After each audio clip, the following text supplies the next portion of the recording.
This is Cinematire Short Raves, where I talk about a specific costume thing that I love and can't stop thinking about in a movie or TV series.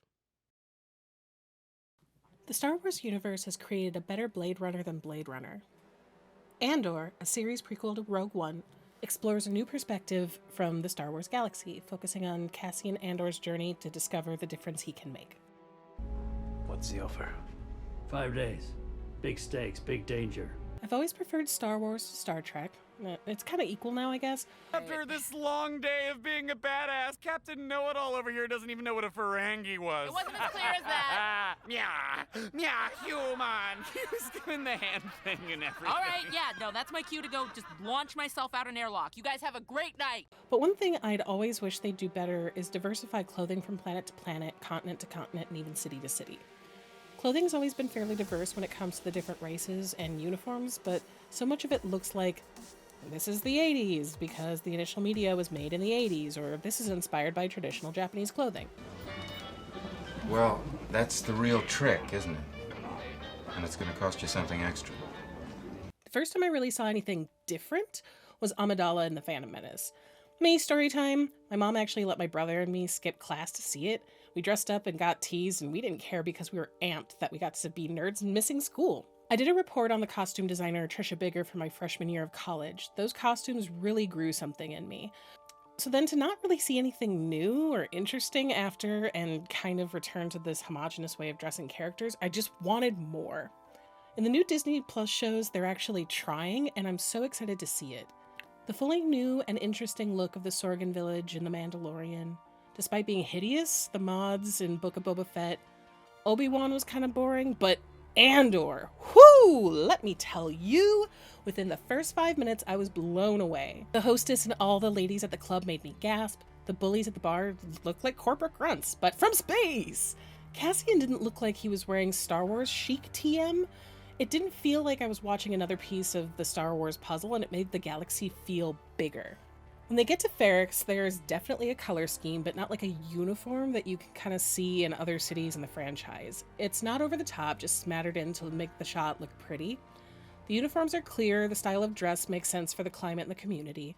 The dirty clothes denote working hard for what little they have, and they're surviving. While their clothes are dirty, they otherwise look taken care of.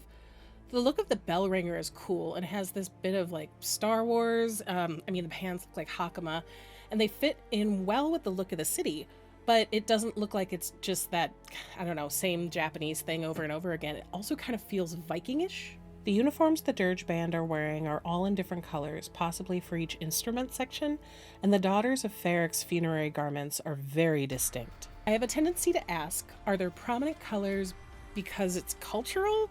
It's the only dyes they have access to? Is it a uniform? Is it a class indicator?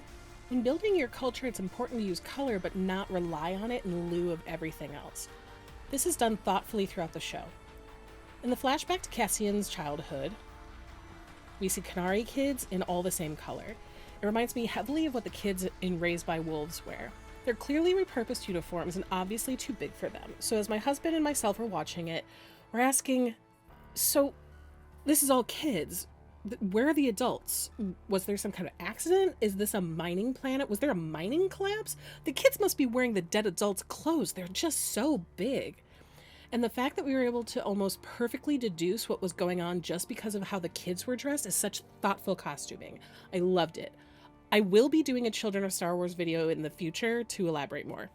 The corporate dicks on Morlana 1 have a very distinct uniform, and the detail of having Cyril modifying his uniform was the kind of fussy detail I love. He's such a wannabe that he took his office narc outfit and modified it to look more like a corporate cop armored vest. It's just fucking chef's kiss.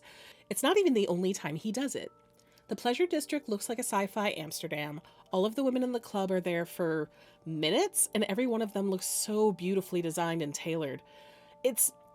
I already said this, but it's better at being Blade Runner than Blade Runner. It's pretty. It's dead. Coruscant is half full of fancy people with high-class taste. They all wear fashion. Everything they wear has stylistic intent. Star Wars has always had a heavy Japanese influence, but I love that the upper-class men seem to look more influenced on the modern take of Japanese traditional fashion that we're seeing from a lot of couture designers. Mon Mothma's daughter Leda in her Chandrilan Bible study or whatever reminds me of Wheel of Time and Katara from Avatar The Last Airbender, but also sort of like Girl Scouts. It was an interesting mix, and I'll talk about her in the Children of Star Wars video. I want to know more about the cultural implications of the hairstyle and what they're wearing.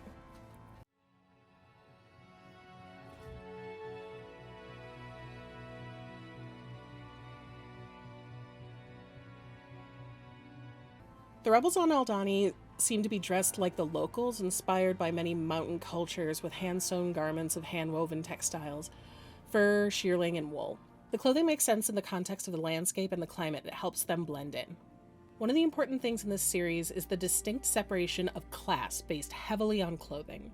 This is done differently from planet to planet and location to location. On Coruscant, the classes are physically separated by levels like a vertical snowpiercer.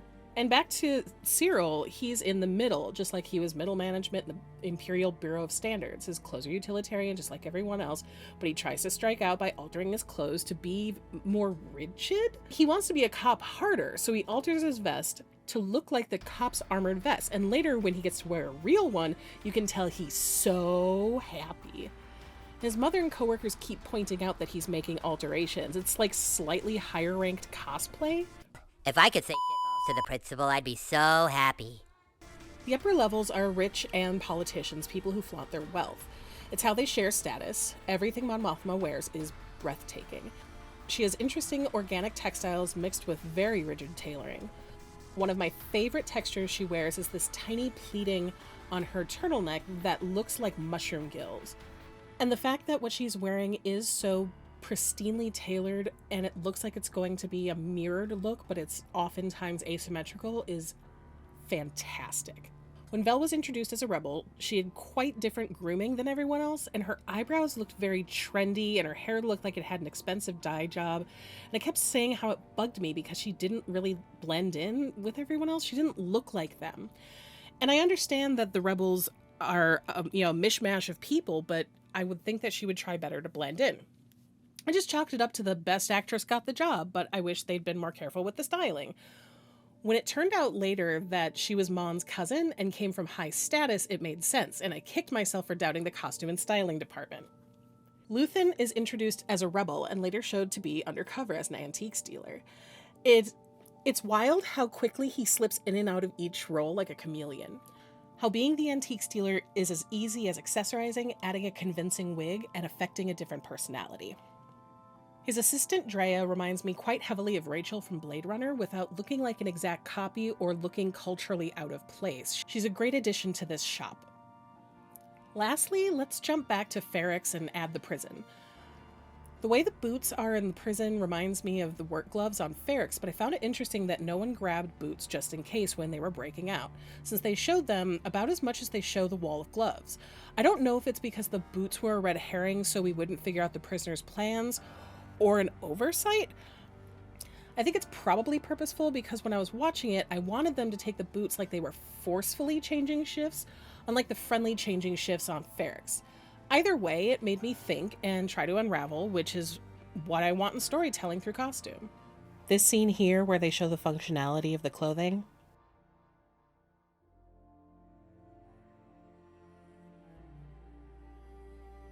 this was for me and I'll take no questions. Now to ask you, what is something you wish you saw in media that goes to more than one planet? What's a good way to differentiate classes in a fictional society? Thank you for checking out this video. If you enjoyed it, please like, comment, and subscribe. Thank you to my patrons for being amazing. I appreciate you and couldn't do this without you. Until next time, be fancy, be adventurous.